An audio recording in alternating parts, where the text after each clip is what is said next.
There's a mention on the Daf Gimel Amud Aleph of the Gemara's, Gemara Brachot, that there's a scenario. It's talking about the 3 watches of the night.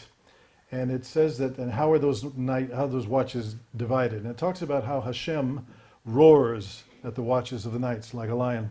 And it talks about, first of all, the first watch is characterized by the braying of a donkey, chamor no'er. And then it talks about barking of dogs. And then it talks about a woman at the beginning of the last watch, getting nearing dawn, that she's nursing her baby and she's talking to her husband. The Maharal of Prague has a fascinating Perush, a fascinating interpretation on this. He said these 3 watches represent 3 major sections or episodes or themes in Jewish history. The first is where Jews are burdened, because the donkey is a beast of burden.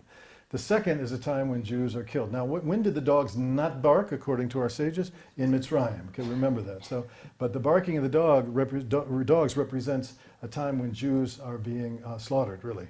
And then the third watch, he said, the Maharal of Prague said, the third watch of the night, at this latter phase in history, will be the most dangerous. And now think of it. What could be more normal or more natural than a woman nursing her baby talking to her husband? And he said, it's at the time when things look the safest and most normal that you have the need to be the most hypervigilant. And what's happening now here is we've got people coming to us, loving us, saying, we want to give you money. We want to support you politically. So the first silo is political support. The second silo is charitable support. The third silo, though, is what we call proxy support.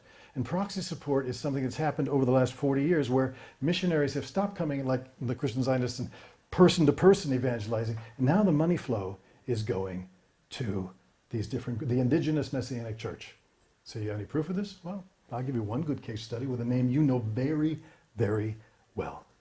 2 syllables. First one, hey. Fill in the second one. Gi. All right?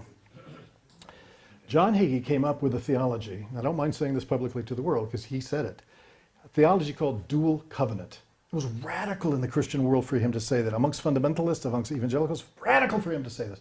He said, I believe that there are 2 covenants, one by God to the Jewish people, another by God to the non-Jews.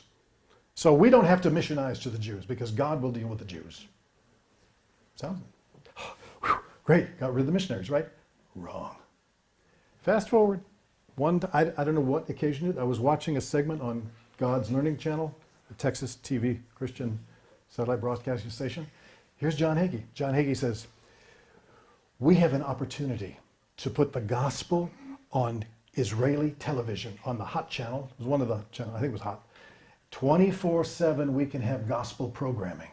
I need $1 million to pay the license fee to put Christian programming into every house on the channel cable.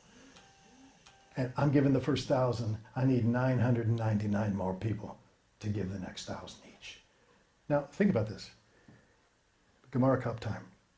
If there are 2 covenants, and God is already dealing with the Jews the way he wants to deal with the Jews, and he has another one, then why is Hagee raising money to missionize the Jews? Okay, that's right there. And that's one example of many other cases.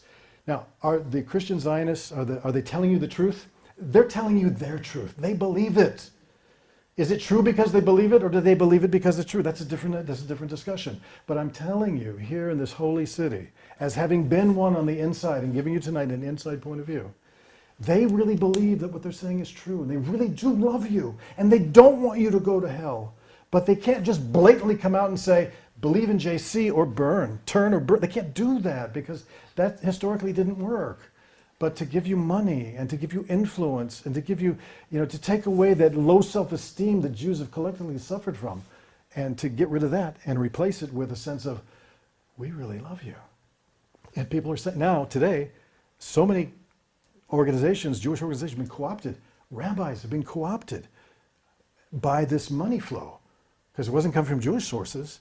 Now, if you had a choice, you had a soup kitchen, it costs, I don't know, $20,000 a month to run or $20,000 a week to run, and you got a choice between saying no to Christian money and turning away all these hungry people, or keeping it going, and once in a while a tour bus shows up and you talk a little bit about JC, and what are you going to do? What are you going to choose?